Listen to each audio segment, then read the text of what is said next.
Well, we're live from the IPJ Lagos studios right here. It's Political Stew, and I'm excited that we're having this conversation again. And it's something that has to do with the elections in Nigeria. And I always remind everyone that keep in mind we have two big elections coming on the continent between now and next year. The very first in August is the elections in Kenya.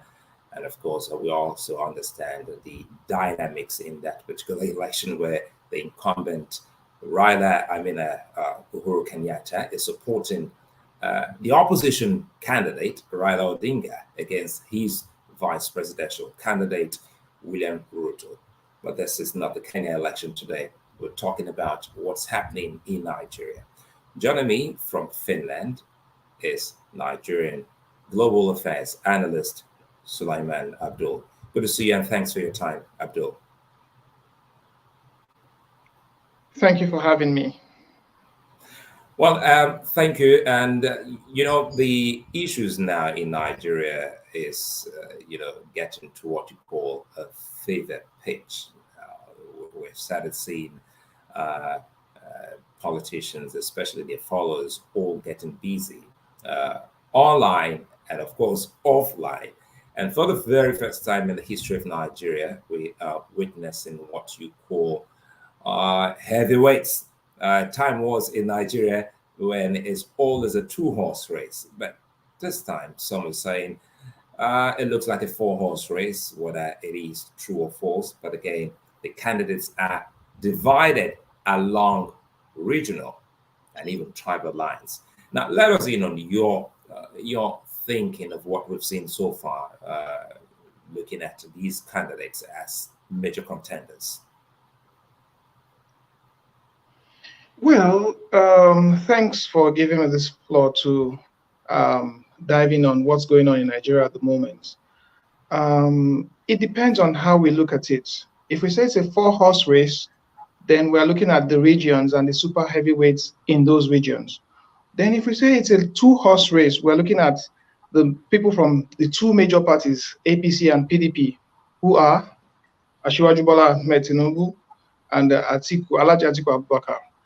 Now, we would have to look at these candidates based on their pedigrees and what they've done so far. These people have come a long way in the political arena of Nigeria. Then let's start by examining Bola Tinubu. This man was a former governor of Lagos State from 1999 to 2007. Well, if you ask me, this is my own opinion, I would say he has cut his teeth in the political landscape of the country. From being the governor or the candidate of a sole candidate of a party in just one state in a region. From there, he was able to buy other states and win them over to his side, and by that he was able to form a formidable political structure. And one thing you'll know about him is that he takes his time. He's very patient. This man never, in spite of his political popularity and the structure he built over time, he never for once contested election at the presidential level. No, he never did. One would ask, okay, now you see, no disregard to anybody, but at the moment you see people who know that they are not popular enough. They don't have what it takes. They don't have the reach across the regions. They are throwing their hearts into the ring, wanting to contest this election. So sorry to cut you there. I'll let you come back, but when you talk about they don't have the reach, perhaps let's expatiate on that. What do you mean they don't have the reach? Well, by saying they don't have the reach, I mean that these people, for instance, no disregard, Governor Yahya Bello of Kogi State, this was his first time in the political arena.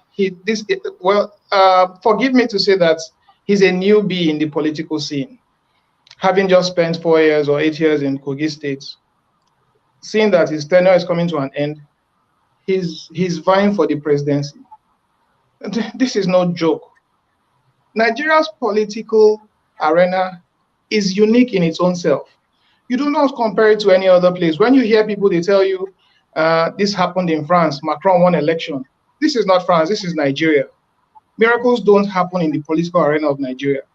Alliances are formed with deliberate steps taken towards achieving an aim. This was what happened in 2015 between the then ACN and the Buhari's Party of the North.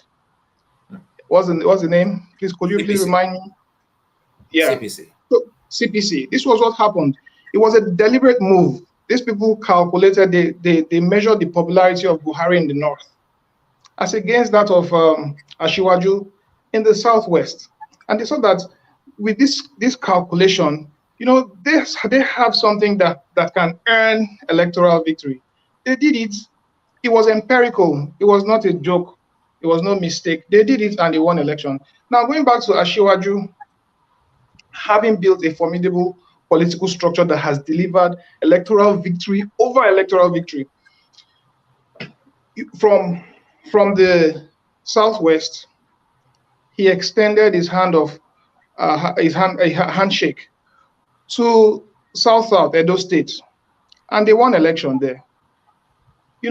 Yes, they may have had some failures or hitches in some other places, but these people have been able to deliberately move. They've made moves and they've achieved. In the North, you have how many states? Now, some people, through the goodwill of Ashiwaju and the present president, Muhammadu Buhari, they were able to, without popularity at all, they were swept into power. Now they found themselves in power and they think they have become demigods. So they are being deceived by the popularity they got, that came as a result of some people's goodwill. Now, going back to Asiwaju Bola Ahmed Tinubu, since 2007, 2015, even though he made major contributions to this merger that brought in Buhari, he maintained his cool. For instance, Atiku has been contesting ever since he left presidency. Tinubu never contested election. He waited for the time that he feels will be right. And this is the time. That's why you saw that outburst in Ogun State when he said Emilokon. He knew what he was saying. Everything Asiwaju said was the fact. Yes, you may say he was emotional, but it was the fact. He said he brought Buhari after 3-time failure. He went to him and talked to him to throw his heart in the line, and that merger brought about victory for them.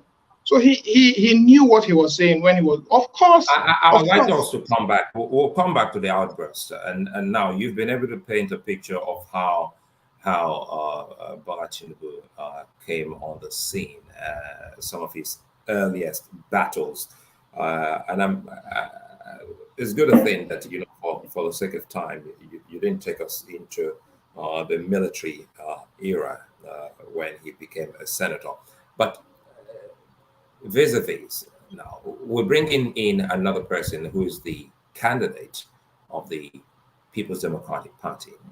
Tell us about the man Atiku Abubakar.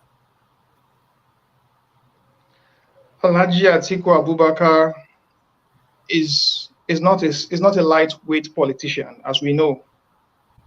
He has the network, he has the popularity. He was one-time vice president of the Federal Republic of Nigeria under the then Olusegun Obasanjo's government. And going by the things we hear people say and what we've learned and what we've seen, Alhaji Atiku Abubakar was said to be one of the major machineries in bringing people like El Rufai, Okonjo Iweala, and the likes into political scene. The truism of that is still sketchy. However, nobody has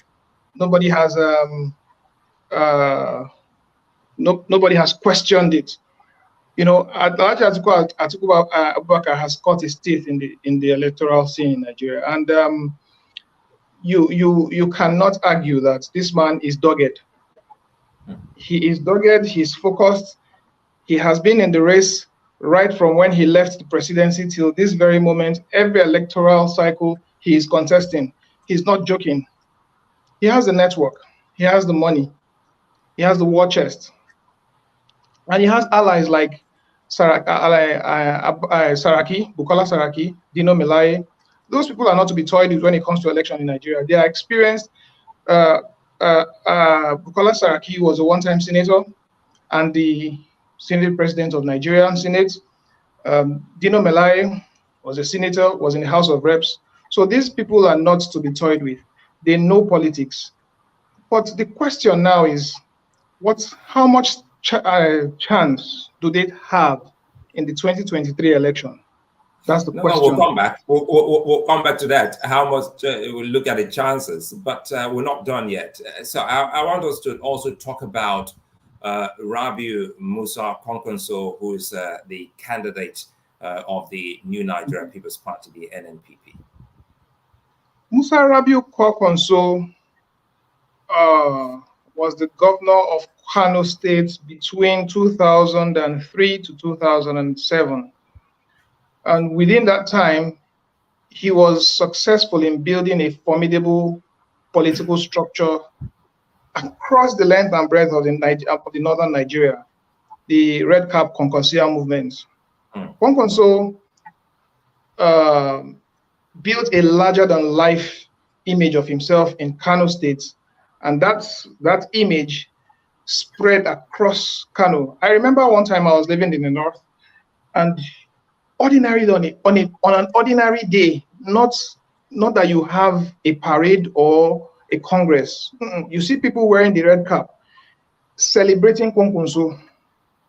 That's how thick he was at that time in Kano.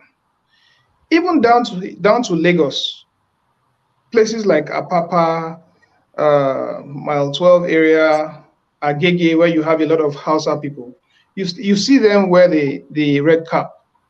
But like they always say, 24 hours is a long time in politics. 24 hours is a very long time in politics.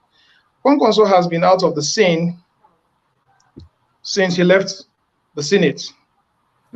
And we know that the governors have powers in their states. They are the chief security officers and the gods of the state. That's what it is in Nigerian politics. So if Kwankwaso has left power since 2015, how much chance does he have now? When Rabiu, remember, Kano State has a reputation for humbling their governors. What's his name? Shekarau. There was a time the people of Kano felt. But again, let me quickly jump in here. Now, you just mentioned Shekarau, who is also a former governor of Kano State. And for the first time in the history of Kano, we've seen these two governors, former governors, who have their own huge followers coming together. And is that why people are saying, don't discountenance the NNPP? Because you've seen two forces from former Governor Shekarau and former Governor Kwankwaso coming together to give these other big parties a run for the money. Well,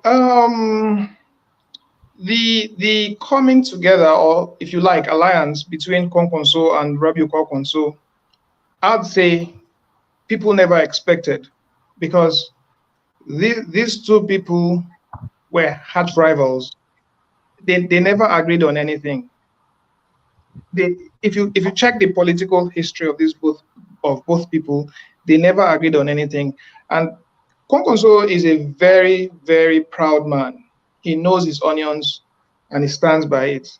So this is a man that does not budge. He fights to the finish. But Shekarau, why Shekarau was brought to the scene in 2003 was because the Kano people felt that Kwankwaso was high-handed.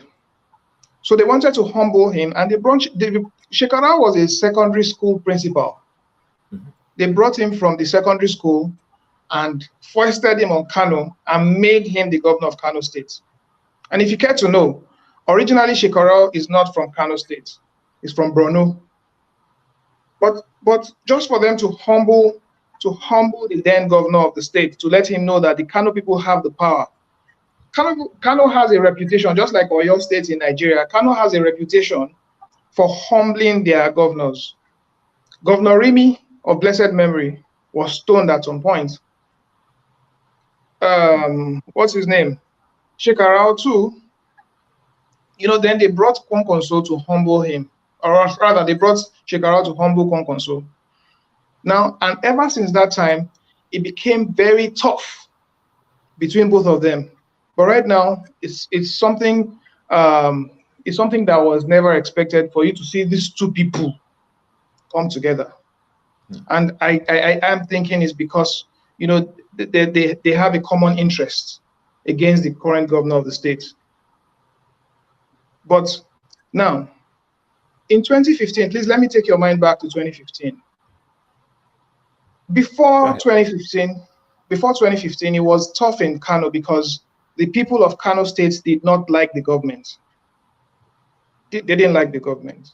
So they wanted to boot the government out. But this government showed that it had what it takes to match the people. And it stayed. And today, that's the government that runs Kano till now. And now, that is a very big factor as to what will play out in 2023.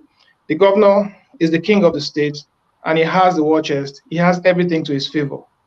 So what are we looking at? We're looking at a situation where Kwankwaso, living on past glory, so to speak, is coming to challenge the incumbent governor. This is somebody who has taken 8 years to build his own structure. Because Kwankwaso had the structure of Kano before, but somebody there's a new sheriff in town now, and he's not going to back down. So that's what I can say about Kwankwaso in Kano. We'll come back. So let's look at the Labour Party, because for the first time in a long time, the Labour Party seemed to be the darling of every Nigerian. And I remember then it was the governor of Ondo State, Mimiko. And a lot of people still may not have remembered that Governor Adams Oshiomhole at that point in time actually came on the back of Labour Party before he moved to the ACN, then pretty much later the APC. Let us in on the Labour Party candidate.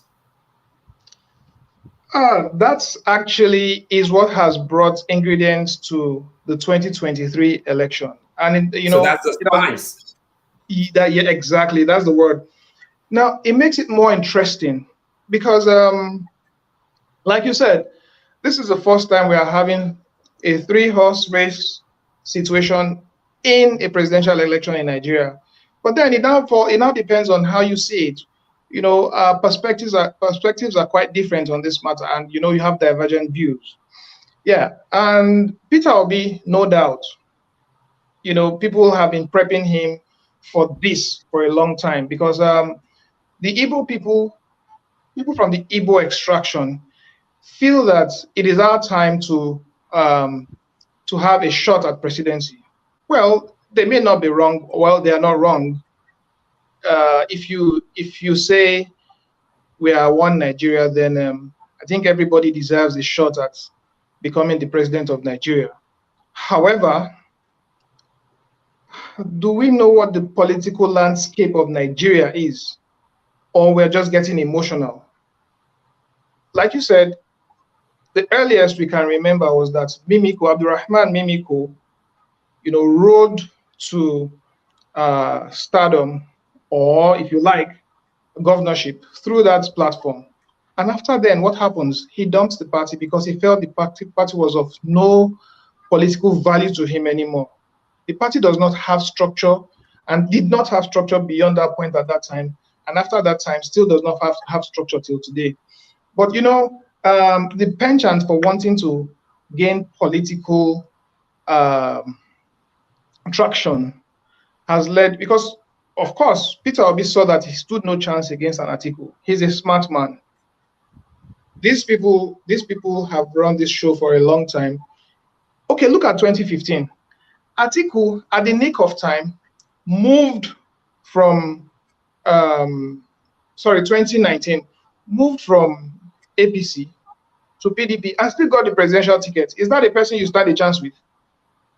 So he looked at at his cards and said, "Man, I don't stand a chance here." So he had to pitch tents to where he would relatively coast easily and freely. So that was what he did. Now, the rave of the moment is the obedient movement. So how far so far with the obedient movement? Now, can we examine that and let people know, let people see through so that they can make informed judgments on the obedient movement? Labour Party, as it stands right now, does not have a structure. Peter Obi is the larger-than-life image that is the structure of that very party. Now, above and beyond that, where does that lead Labour Party? That's a question begging for answer. Now, we have 774 local governments in Nigeria. In politics, you have to have representation in every ward of those local governments. I don't know how many wards are there. So how will Peter Obi fare in this regard? There are places, it is during election that you will hear names.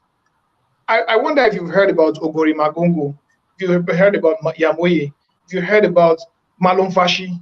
There are places like that, and those people vote, they count. Who knows Peter Obi in those places? I'm not here to discredit anybody. He has a right. It is fundamental right as a Nigerian to contest, to vote, and to be voted for. However, you have to weigh your pros and cons. You have to know your weight, know where you stand in the equation, in the scheme of equation.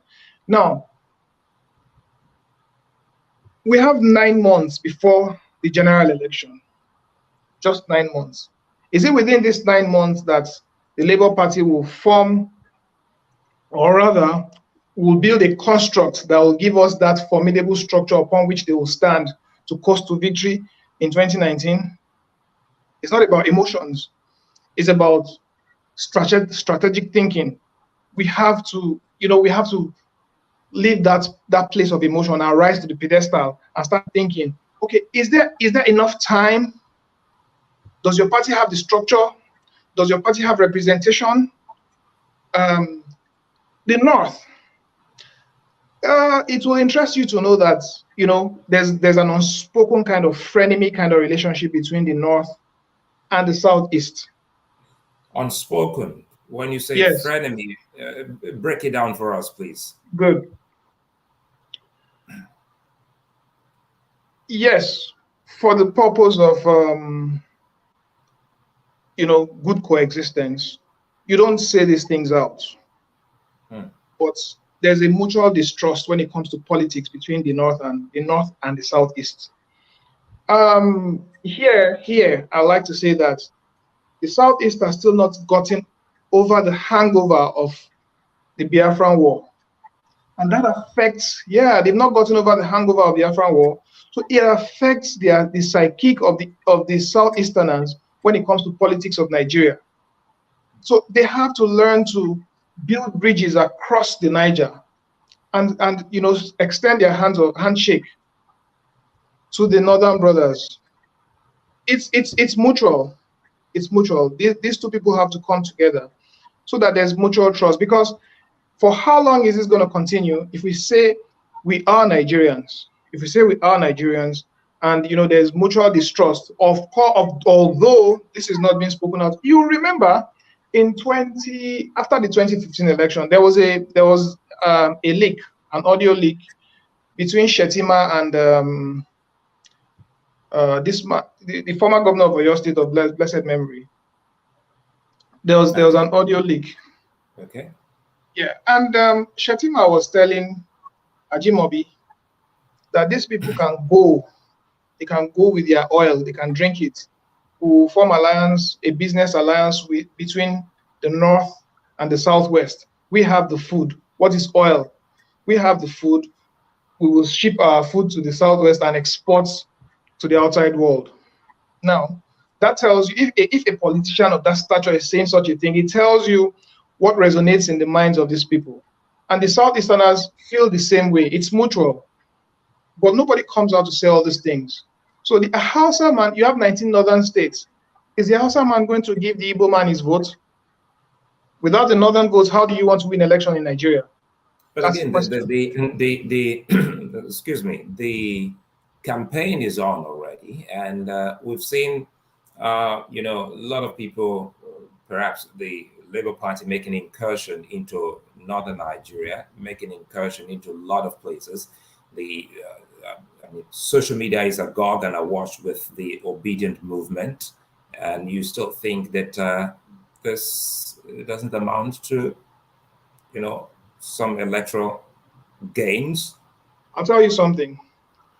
Every politics is local. And by that, it means therefore that down to the grassroots, to the villages, to those places that are unknown to you, you have a lot of ungoverned areas in Nigeria that the only time they feel the presence of government is when election is coming. There are many places. I've traversed the length and breadth of Nigeria, majorly the north, and I've been to villages. You have places like that. Now, with the background I just painted, it tells you one thing, that there's a mindset already. There's a mindset. We've seen a lot of interviews from across board where people, Tanko Yakasai once granted an interview.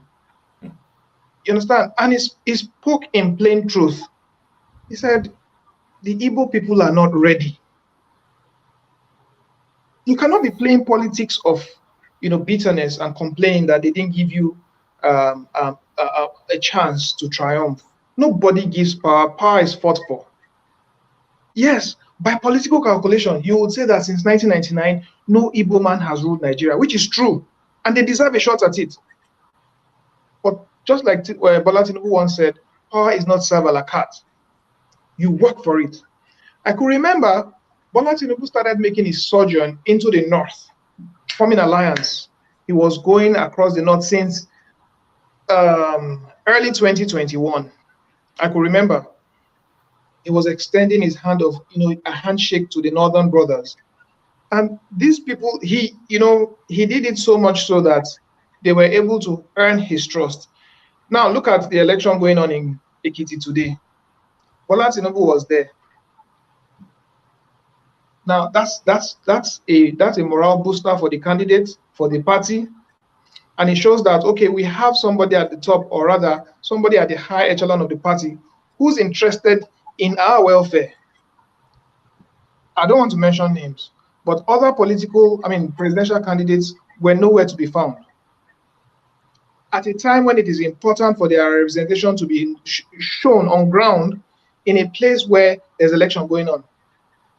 So it tells you about how conscious this man is when it comes to, he doesn't take anything lightly. Now, going back to the north and southeast, the political situation between them, it has been on for a long time. Just like I said, these people have not gotten over the hangover of the Biafran War, and it's still within their hearts. And you could tell from the way they talk. I've seen a lot of interviews when you hear the Igbo man speak. He speaks with so much heart. If you don't let that go, you cannot. But again, isn't that why the country should listen to people from that part of the world and say, well, wait a minute, we should have a closure to the pain, to the wounds, to the atrocities of that war, and perhaps if they're given a shot or a taste of the presidency, that would have actually be a step towards that closure. Sulai, I said something earlier. Power is negotiated for.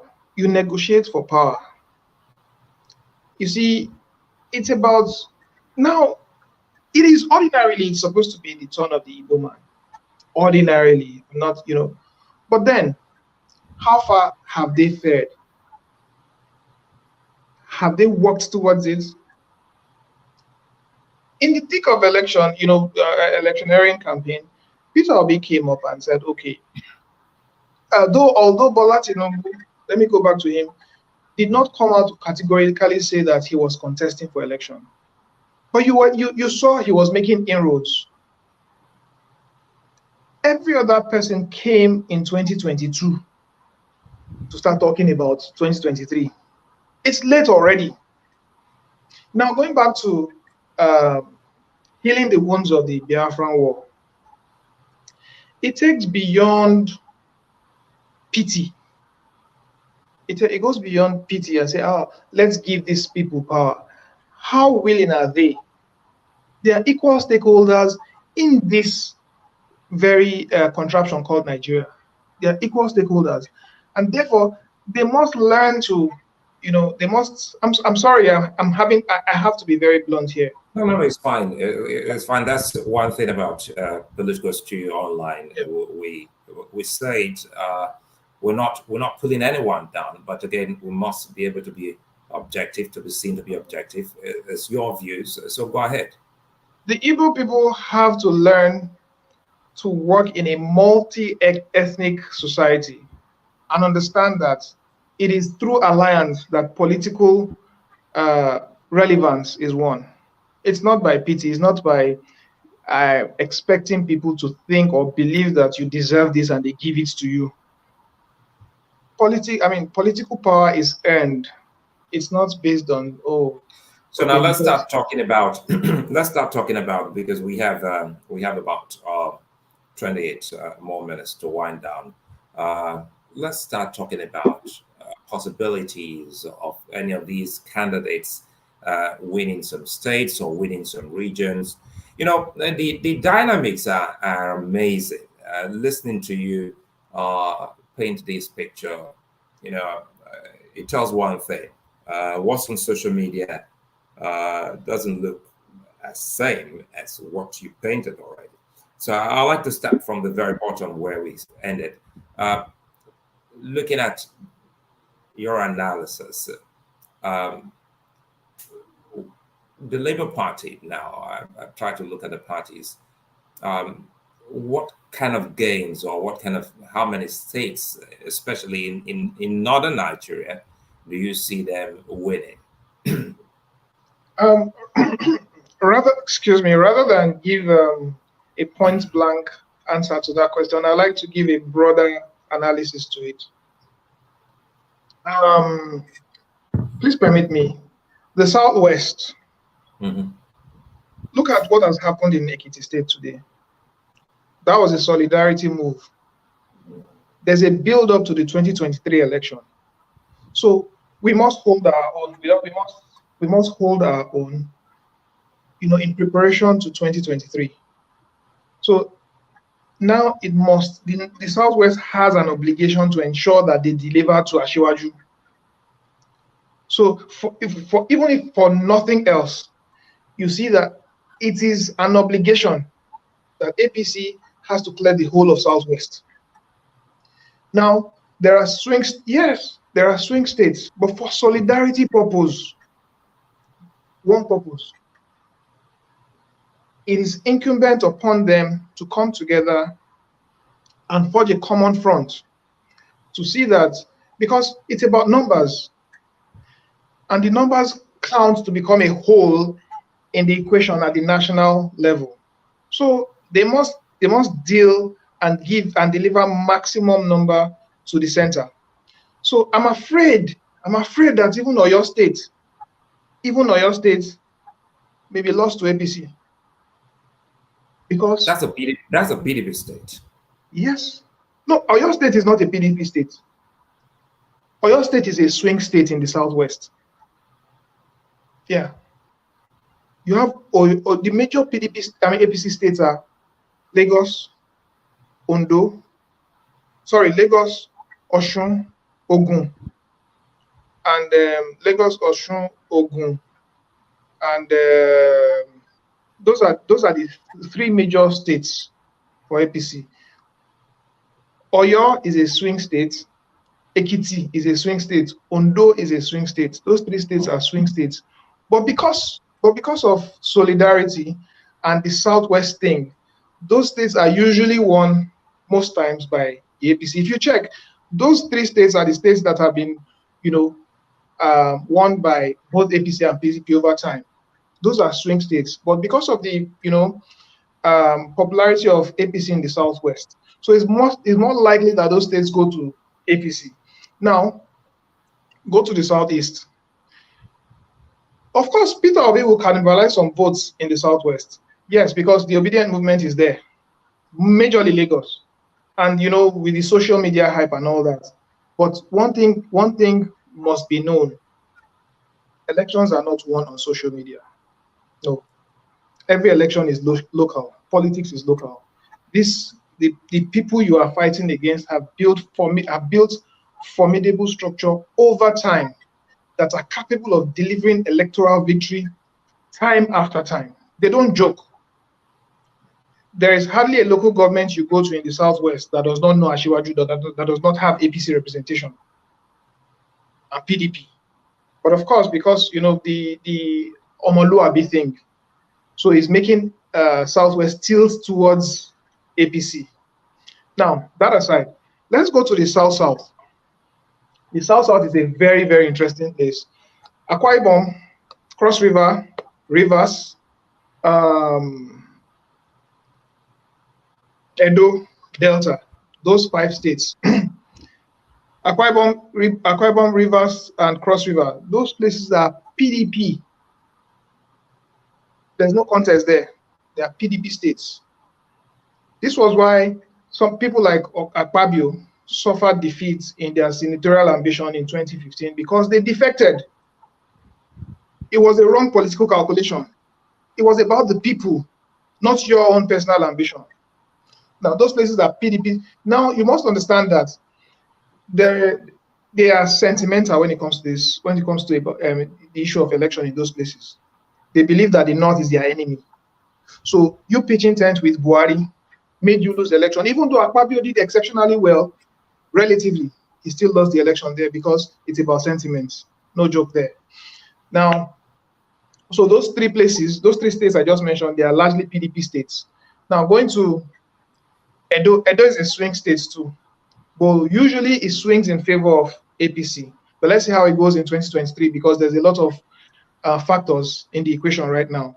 But I'm believing that it has always swung in favor of the Southwest. So let's keep it open. Now go to the North.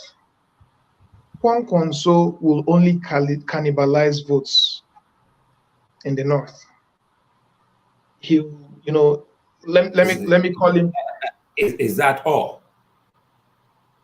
Kwankwaso has no. Let me tell you, sir, my own opinion. Kwankwaso has no interest in becoming the president of Nigeria at the moment. He knows he does not stand a chance. My own opinion. He knows he doesn't stand a chance. He knows. They know better. Politicians know better. They know that the only 2 formidable parties that can deliver electoral victory in Nigeria are APC and PDP. They know. He was a member of the APC. He was a member of the PDP. He knows he cannot win election with a new party just within 9 months to election. It's impossible. How much reach does the party have? Does NNPP, what's the name of the party? Does it have roots in Lagos? Does it have roots in Uyo? Does it have roots in Akwa Ibom? It doesn't. It's impossible. Kwankwaso is interested in just one thing and not 2.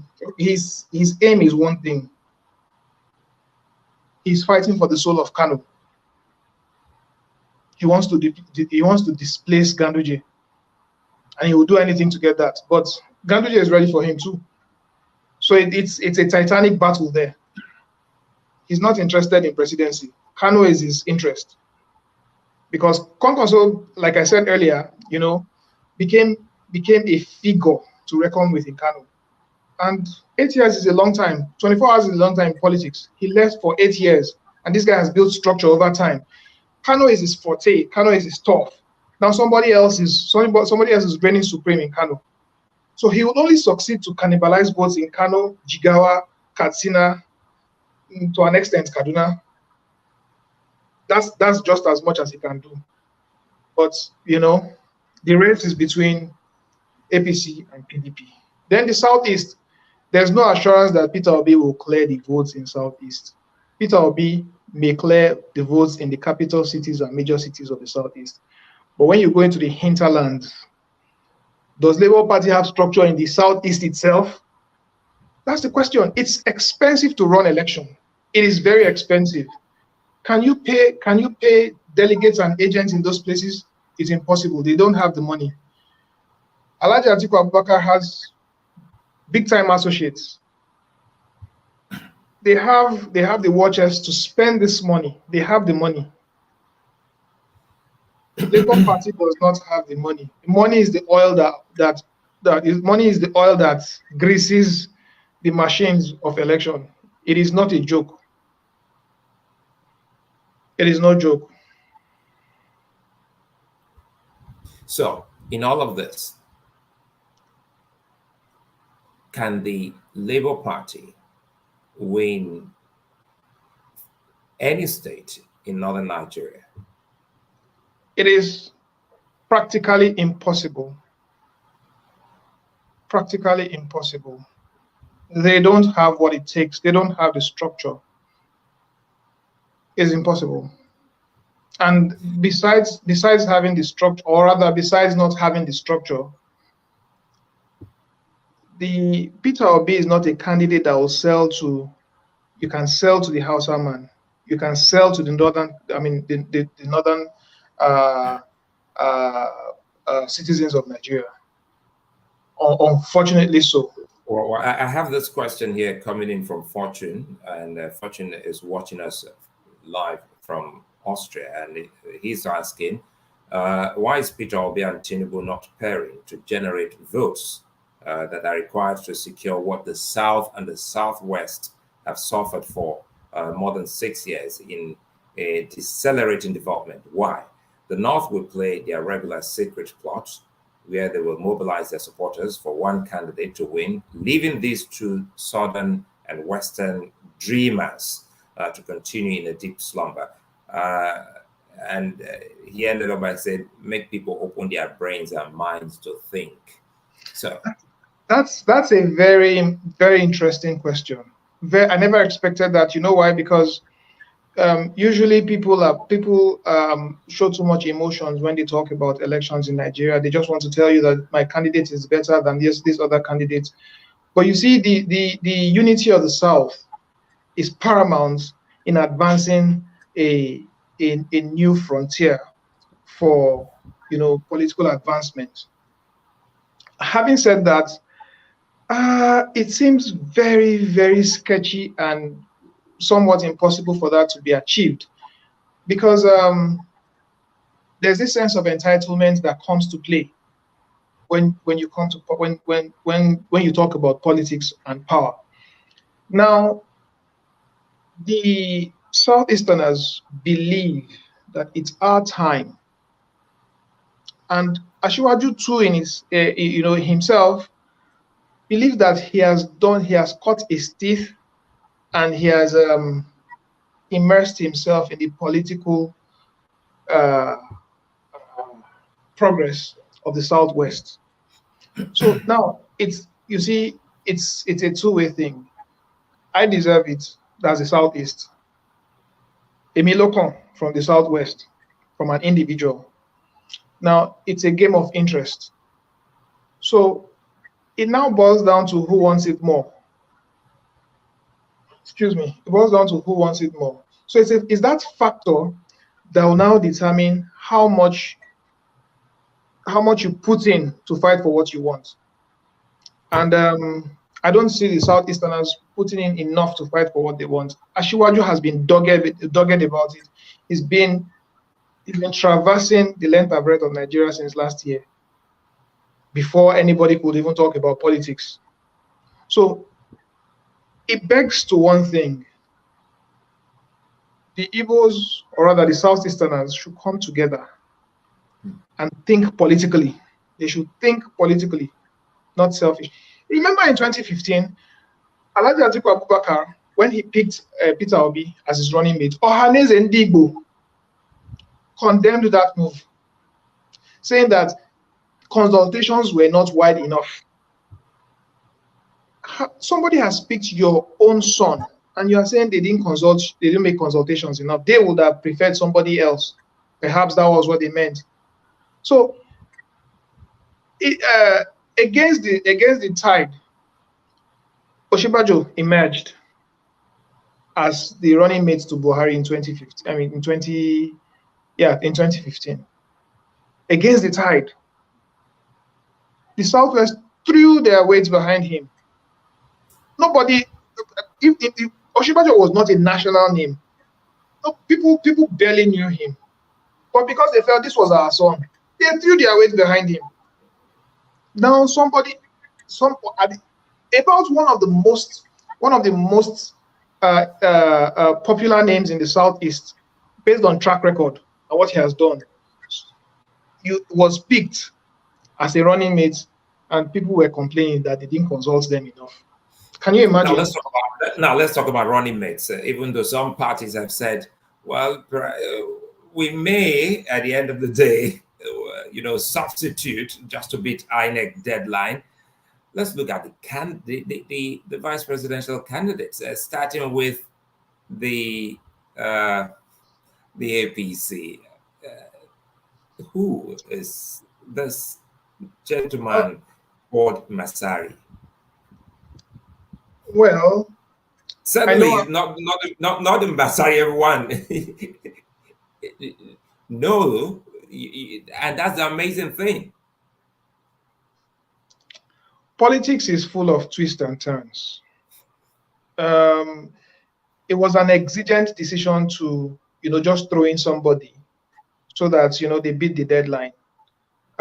It's been a very, very tough consultation going on within the APC to decide who will become their running mate. And there have been concerns about Muslim tickets, which I think is germane and is valid, because if you say Nigeria is a multi-ethnic, multi-religious country, then representation should matter. Just imagine if it was a Christian ticket. The Muslims too will raise alarm. They will feel disenfranchised. So it's quite understandable if CAN and other bodies are coming up with these objections, or rather are raising these concerns. It's quite understandable. But then, beyond the concerns of people talking, we need to understand the political dynamics of the region involved, the North. The North is what matters now. Now, the North is largely Muslim. So, and there's something we need to understand here.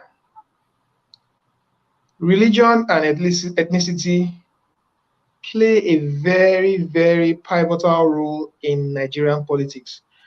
However mundane that is, it's still our reality. It's our reality, and it's unfortunate, but it's the reality we have to deal with. So now, to appease the sensibilities of those people in the North, the APC may think or may deem it necessary to pick a Muslim candidate. Because if you listen to the interview of what's this guy's name, former governor of Abia State, Orji Okalu, that's a pointer to the decision that's been made within the APC. It's a pointer if you listen carefully. He said, it doesn't matter who Ashwaju picks. After all, his wife is a Christian, so you cannot hold that against him. So it's a pointer to the workings of the minds of the people in the party. And it tells you one thing: politics is about interest, and it's about appeasement to the sensibilities and the sentiments of the people. So if they go by, now, what is actually at stake? The higher the stake, the higher the desperation. Now, this party is desperate to win election. And now you want to appeal to the sensibility and sentiments of the people in the North. who are largely Muslims. So they may go for a Muslim ticket. That's my own opinion. They may go for a Muslim ticket. Now, come to Peter Obi. It's a tough one. I learned that Peter Obi is looking to merge with Kwankwaso. Like I said, Kwankwaso is a proud man. He knows his onions. He doesn't back down. So now the question now is, who is going to be the vice and who's going to be the presidential candidates? My own opinion, it's going to be almost impossible for Kwankwaso to back down for Peter Obi. So that idea is dead on arrival. Now, going to the question, who would he pick? It would not matter whoever Peter Obi picks. The structure is what matters. Simply put, Atiku has picked Okowa. So that's a done deal. What do you mean? What do you mean that's a done deal? Yeah, he has made his decision. You know, and it doesn't matter. And that brings another funny twist to the equation. Let me say the way we understand it. The Delta Igbos, the Igbos in Port Harcourt, they don't usually agree to be addressed as Igbos. We know that. But now this is politics. Amechi said he's Igbo from Rivers State. Okowa said he's Igbo now from what's it called? From Delta State. The Anyocha people, as we know, they don't like to be addressed as Igbos. But this is politics. Anything happens. So it doesn't really matter because Southeast, South, largely PDP. And whether or not Atiku picks a Peter Obi, it will still divide the votes in the Southeast because they never agree. It's as simple as that. Kwankwaso,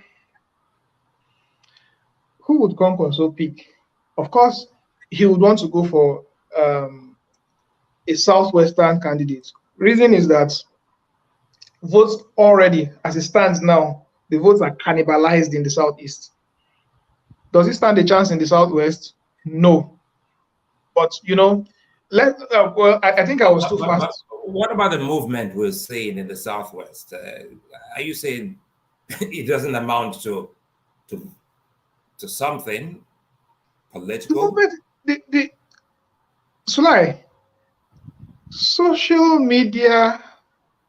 Let me bring your mind back to something. Let me bring your mind to 2019. Shore felt he had the popularity. I was following his movement at that time. Whenever Shore landed at any airport, he barely had the grounds to walk. The people thronged around him. They don't let him walk. They blow the horns and everything. In 2019 election, Shore barely had 30,000 votes. So it tells you one thing: social media is not real life. It remains social media. The real people who vote are out there. So, like, you remember the poll conducted by TVC between Asiwaju and the vice president? It was a landslide prediction. But what did you see at the end? Asiwaju could barely walk at the arena. He could barely walk. They would mob him. So I'm sure at that point when Asiwaju stepped into the arena, everybody knew it was a done deal. So this is politics. Politics is local. Politics is with humans. For young Nigerians watching across the globe, what is that thing that young politicians or would-be politicians don't understand? Sometimes you always see these people thinking that they don't know it. They don't know what it is about. And But listening to you, you'd realize that looking at Atiku Abubakar, looking at Tinubu, they have been there right from the military regimes to this very moment. But again, with the younger Nigerians, they go on holiday, they go on hibernation until, a few minutes to election. So what's the thing to learn from these older politicians? You said it all. You say they go on hibernation and they come when the ovation is high. So consistency matters. Why you keep hearing the name of Ashiwaju right from 1999 till this very day is because he never left the political scene. Abuse him, hate him, lampoon him. He never left the political scene. Atiku Abubakar never left the political scene. Even, outside political era, outside political cycles and dispensations, these people you still hear them. They're in the news. So remain relevant. If you want to win election, form a formidable political party. Try to have your network across the length and breadth of Nigeria. Let me put this as a caveat. The electoral system in Nigeria has been so monetized that it makes the youth feel out of it completely. So you understand that if there's this complacency, it's quite understood because they don't have the money. The highest you can do is to feed your family and be comfortable and say, okay, thank God, I have my food, I can eat. You don't have what it takes to run political parties and everything that goes with it. Say, for instance, if Bukola Saraki said in 2019 he spent not less than 200 million naira. Apart from Southwest, every other state in Nigeria, he spent not less than 200 naira. Where does the youth come in? Do they stand a chance? Unless we want to say that these people must go, must do like the Romans in Rome, get involved, steal money. I'm not saying anybody's stealing money, but then the thing is, where do you get this kind of money? It's not cheap. Politics is not cheap until there's until the emphasis on money politics is brought down before the youth can have a chance. But as it stands now, our reality is that elections are expensive. Politics is expensive. You have to have the network. You have to have money. You have to have rich associates. Another thing is that Nigeria is in the hands of some oligarchs, untold, unseen, but they play in the background. Why do you see that at every electoral cycle, people go to visit certain people? They visit certain people. Even Buhari went to visit people as old as he is, had people he had to pay homage. Why are they visiting those people? Seeking their support. Because these people are the figures you have in the land. So if anyone, for instance, if anyone, and now we're closing, if anyone should ignore these people, whether they're masquerades, political masquerades or not, and